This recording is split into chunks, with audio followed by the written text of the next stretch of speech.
Assalamualaikum warahmatullahi wabarakatuh. Baik, pada pertemuan kali ini kita akan membahas tentang 5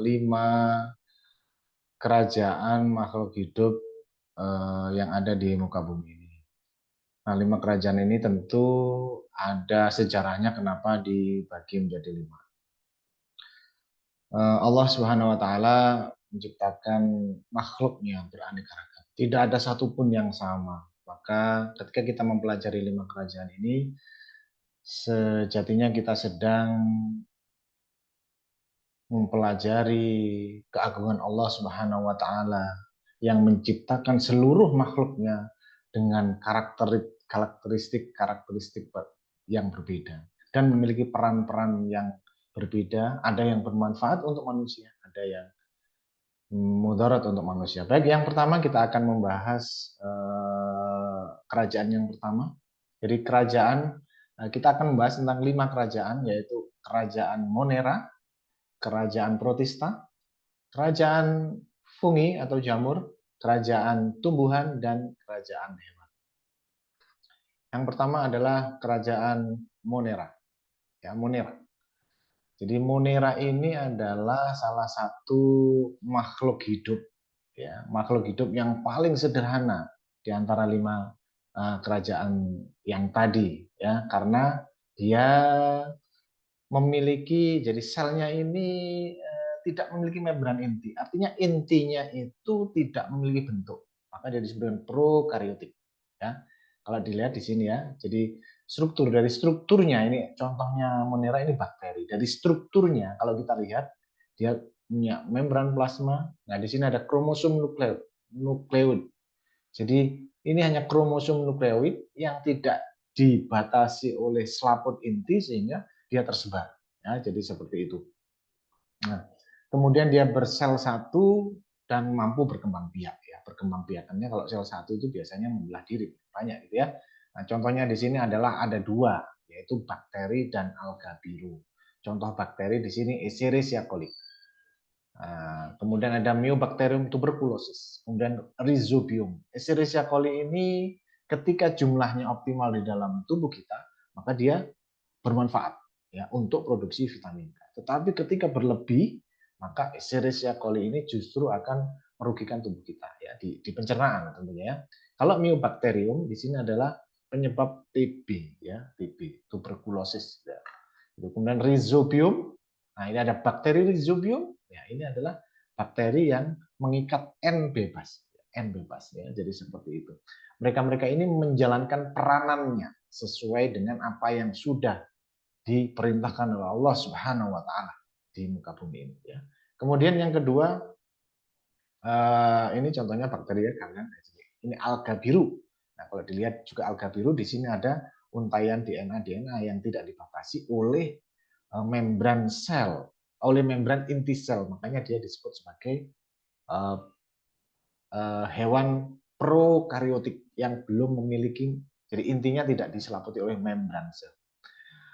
Ini alga biru, ada Crococcus, ada Gleocapsa, ada Oscillatoria, ada Tolipotrix, ada Merismopedia, ada Gliotrichia.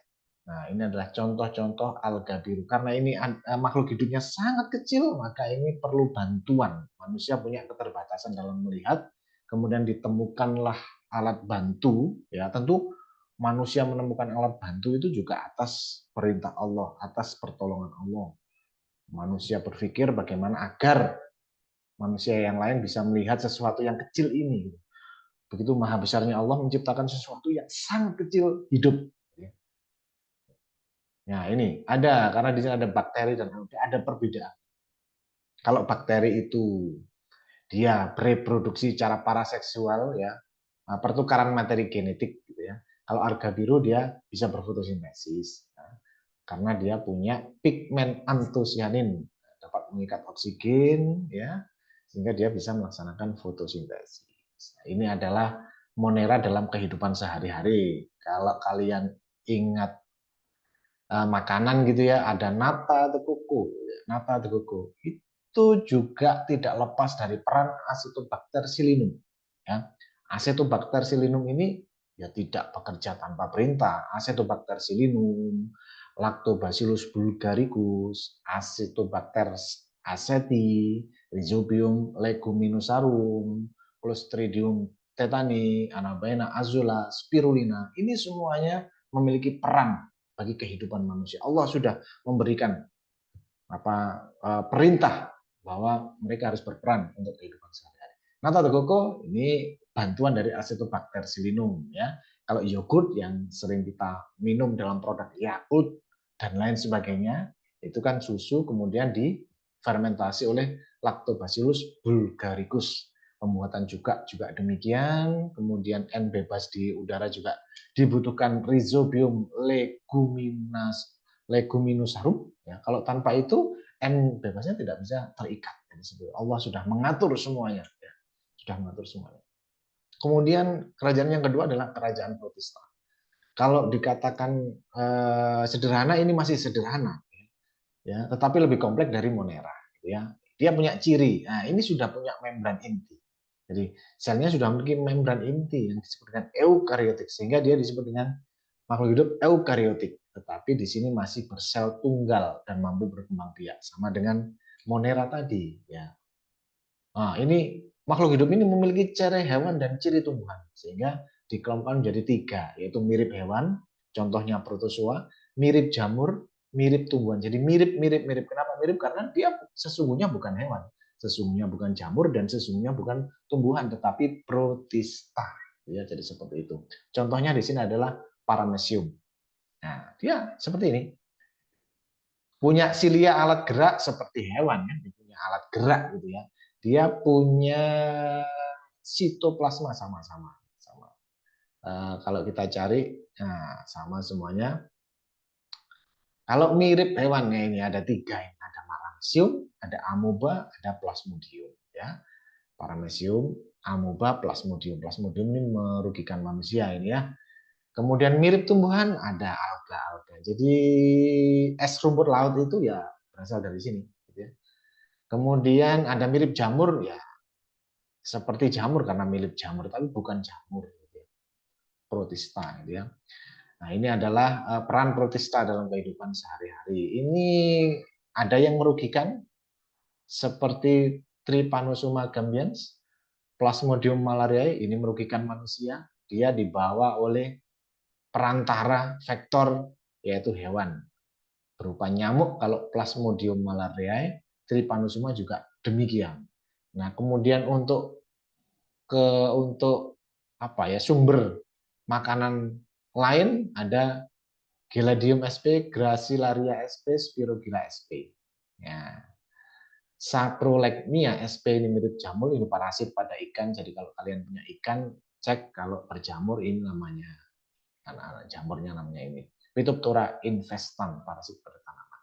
Itu adalah protista. Kemudian yang ketiga adalah kingdom fungi, kerajaan jamur. Gitu ya. Jamur ini seperti tumbuhan, tapi bukan tumbuhan. Gitu ya. Bentuknya seperti tumbuhan. Kadang-kadang punya daun, kadang-kadang punya batang, punya akar. Gitu ya. Jadi, tapi beda dengan tumbuhan. Nah ini, dia bersifat saprofit karena dia tidak memiliki klorofil. Maka kalau tidak memiliki klorofil, makannya harus menguraikan. Menguraikan apa? Menguraikan makhluk hidup yang telah mati. Ya, dia bersifat diuraikan. Ya. Jadi peran jamur ini sangat luar biasa. Ya. Misalnya tidak ada peran jamur, maka tumbuhan-tumbuhan yang ada ini tidak tercukupi unsur haranya gitu ya. Maka Allah kemudian menciptakan makhluk hidup yang berupa jamur ini memiliki fungsi ya, untuk menguraikan makhluk hidup yang telah mati menjadi sel-sel yang dibutuhkan oleh kehidupan berikutnya. Eukariotik, nah ini sudah memiliki membran inti ya. Dia selnya berupa hifa atau benang ya. Dinding selnya terbuat dari kitin, berkembang biak dengan spora ya. Itu. Nah, ini peranannya banyak sekali untuk kemanfaatan atau mendukung kehidupan manusia. Ada juga yang merugikan gitu ya. Misalnya penyebab penyakit kurap Jadi ini Epidermophyton flocosum. Nah, Malassezia sp ini penyebab ketombe. Nah, kalau kalian ketombe itu disebabkan oleh ini ya, jadi jamur ini seperti itu. Kalau yang lain-lain di atas sudah bermanfaat untuk manusia ya. Misalnya tempe yang kalian makan, kalau kalian amati di situ kan ada putih-putihnya. Putih-putihnya itu hifa. Hifa itu adalah sel Rhizopus oryzae. Nah, ketika tempe ini kamu biarkan agak lama, maka dia akan berubah warna menjadi gelap. Itu sporanya. Spora itu dalam rangka untuk perkembangbiakan. Ya, jadi seperti itu. Keempat adalah kingdom plantae, ya, kingdom plantae atau kerajaan tumbuhan. Tumbuhan ini adalah makhluk hidup yang sangat luar biasa, gitu ya. Dia sebagai jembatan transformasi energi dari energi utama di muka bumi ini berupa cahaya matahari menjadi bentuk energi-energi lain oleh tumbuhan dimanfaatkan kehidupannya, tapi hasilnya berupa gula ya dimanfaatkan oleh diri sendiri tumbuhan tersebut, kemudian disimpan dalam bentuk cadangan makanan berupa buah. Buah ini dimanfaatkan oleh makhluk hidup lainnya ya. Jadi seperti itu. Dia sudah memiliki organ berupa akar, batang dan daun, fotosintesis. Meskipun tadi juga bisa berfotosintesis, contoh Monera tadi ya, Monera atau enggak ya. Ya itu juga bisa berfotosintesis, tapi tidak seperti plantae. Nah, perkembangbiakannya, kalau berdasarkan perkembangbiakan ini ya, tumbuhan ini dibagi menjadi dua, yaitu menggunakan spora dan menggunakan biji. Kalau spora ini lumut dan paku, bukan paku itu ya. Yang biji ini tumbuhan berbiji buka dan berutuh. Ya. Kalau lumut, nah ini lumut ya, lumut ini termasuk plantae ya. Kelompok lumut. Nah, dia belum memiliki akar batang daun sejati, tapi memiliki bentuk seperti akar batang dan daun sejati. Akarnya disebut rhizoid dan memiliki spora. Coba kalian di rumah atau di lingkungan kalian coba cari bentuk yang seperti ini adalah paku-pakuan. Ini ada tumbuhan paku-pakuan. Ini banyak sekali ini ya. Banyak sekali di lingkungan kalian, di sekitar rumah kalian. Kemudian ada tumbuhan berbiji, ini yang sering kita jumpai ya. Mangga, kemudian jagung, kemudian melinjo, itu adalah tumbuhan berbiji. Melinjo ini tumbuhan berbiji terbuka, karena bijinya terbuka. Hanya kalau ini dibuka, ini tidak ada daging buahnya, langsung biji. Makanya dia disebut terbuka. Selain melinjo ada pinus. Kalau kalian ingin tahu buahnya, bijinya pinus, cari strobilus. Di antara strobilus itu ada bagian lembaran. Di dalam lembaran itu ada titik, itu ada bijinya. Nah, lembaran itu fungsinya untuk apa ya? Ditiup angin agar bisa terjadi pemencaran atau ya pemencaran tumbuhan ya, jadi seperti itu. Nah, yang terakhir adalah kingdom animal atau kerajaan hewan. Kerajaan hewan atau animalia. Ya, kalau ditinjau dari ciri-cirinya di sini dia bisa bergerak. Bergerak bebas, tidak punya klorofil, tidak punya klorofil. Bersifat heterotrof, tidak bisa membuat makanan sendiri, alias memanfaatkan hewan lain untuk dijadikan sebagai sumber energi atau produsen. Satu-satunya yang bisa mengambil energi dari produsen adalah herbivora, hewan yang makan tumbuhan. Ya, jadi seperti itu. Terdiri dari averte, tidak memiliki tidak vertebrata, tulang belakang. Ya, vertebrata bertulang belakang pada dua. Seperti itu. Nah, kelompok-kelompok hewan ini yang pertama adalah porifera, hewan berpori, dia menempel di dasar laut. Sangat cantik sekali, ya. Sangat indah dan menawan. Ini yang memberi warna, siapa lagi kalau bukan yang maha pencipta, Allah Subhanahu wa Ta'ala. Luar biasa, manusia tidak akan pernah bisa mewarnai porifera yang warnanya begitu indah ini ya. Ini hanya bisa dinikmati di dasar laut ya, karena dia hidupnya di dasar laut. Kemudian Solenterata, kalau kalian ubur-ubur ke pantai menemukan ubur-ubur, itu adalah bagian dari apa ya, siklus hidupnya Solenterata, berbentuk ubur-ubur ya, bentuknya ubur-ubur ya. Jadi seperti itu. Dia juga berkembang biak dengan bertunas, jadi hewan, tapi perkembangbiakannya dengan tunasnya. Allah Subhanahu wa taala sangat berkuasa ya, menciptakan yang tidak pernah kita bayangkan. Hewan kok bertunas perkembangbiakannya gitu ya. Kita nggak akan bisa menciptakan serupa ini gitu ya. Jadi seperti itu. Kemudian ada platelmintas. Ini adalah golongan cacing ya, cacing pipih, cacing pipih. Nah, sebentar lagi kan ada korban. Coba ketika kalian ikut pada prosesi penyembelihan hewan korban, coba cek di hatinya. Biasanya akan menemui bentukan seperti ini. Nah, itu berarti tidak sehat, dibuang saja ya, dibuang saja. Kayak gini nanti ya. Cacing pita. Ini cacing Nematelmintes ya. Dia bentuknya silindris, tidak bersegmen ya. Nematelmintes ini masuk ke hewan ya. Aika Annelida. Ini yang sering kita coba ya. Cacing tanah itu, tubuhnya bersegmen gitu ya. Ini golongan Annelida. Moluska. Ini hewan yang lunak gitu ya. Hewan yang lunak terdiri dari 3 ini ya, bekicot, kerang, sotong atau cumi-cumi. Ini yang kerang sama sotong ini yang halal untuk kita manfaatkan sebagai sumber protein ya, sumber energi, protein, aneka makanan gitu ya. Jadi seperti itu. Kemudian ada arthropoda. Arthropoda ini kaki beruas, jadi punya kaki tapi beruas-ruas. Kitin memiliki mata faset. Mata faset itu adalah mata majemuk. Ya, ketika melihat itu tidak perlu mengarahkan bola matanya, tapi hanya sekedar mengarahkan ke depan saja dia bisa melihat 360 derajat mata faset. Ya, contohnya ada belalang, udang sama laba-laba. Nah, kemudian echinodermata, kulit berduri, namanya saja berduri, maka dia kebanyakan tubuhnya diselimuti oleh duri, ada bintang laut, bulu babi sama bintang laut ya itu. Nah, terakhir ini hewan bertulang belakang.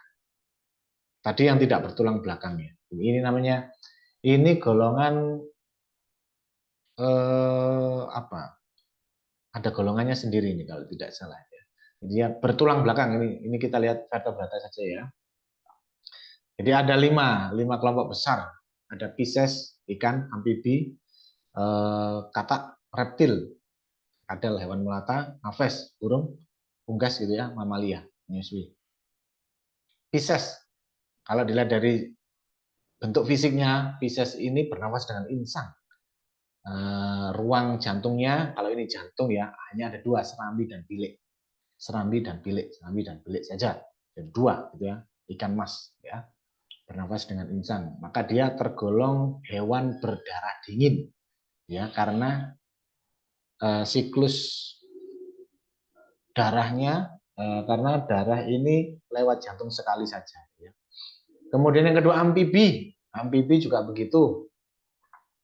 Amfibi ya, amfibi dia juga tergolong vertebrata ya, amfibi. Kemudian ada reptil, dia melata ya. Jadi kalau dilihat dari amfibi dan reptil, kalau amfibi ini diselimuti oleh kulit ya, kulit ada yang berlendir, dia bisa bernafas. Ciri spesifiknya adalah pada siklus kehidupannya dia ada siklus di mana dia hidup di air, siklus berikutnya dia hidup di darat. Makanya dia dalam siklus hidupnya dia menempati 2 habitat, air dan darat. Jadi seperti itu. Kemudian reptil, hewan reptil ini melata ya, melata. Jadi kayak buaya, komodo, kadal itu dia dilapisi sisik yang keras, sisik yang keras. Ruang jantungnya ini 3, ya. Ruang jantungnya ini 3, tapi belum saya lengkapi di sini 3, tetapi ada sekatnya belum sempurna di bilik. Tapi kalau ini ruang jantungnya 3, 2 serambi 1 bilik. Jadi hanya melewati 1 bilik. Nah, Pisces, amfibi, reptil ini termasuk hewan berdarah dingin. Ya, hewan berdarah dingin. Suhu tubuhnya sesuai dengan lingkungannya. Ya. Kemudian yang keempat adalah aves, unggas. Nah, seluruh tubuhnya diselimuti oleh bulu, ya, bulu. Nah, ini biasanya ada yang salah paham bulu ya. Dia biasanya kebanyakan berkembang biak dengan cara bertelur. Itu aves ya, unggas. Yang terakhir adalah mamalia. Mamalia gambarnya belum saya spesifikkan, yaitu kerbau ini ya. Baik, saya kira itu nanti kalian bisa browsing di referensi-referensi yang terpercaya tentang 5 kerajaan makhluk hidup yang kita pelajari pada pertemuan kali ini. Ingat 5 kerajaan. Kerajaan yang pertama adalah kerajaan Monera. Yang kedua kerajaan Protista, yang ketiga kerajaan Jamur, yang keempat kerajaan tumbuhan, yang kelima kerajaan hewan. Cukup sekian pada pertemuan kali ini, semoga membawa manfaat. Saya akhiri, Assalamualaikum warahmatullahi wabarakatuh.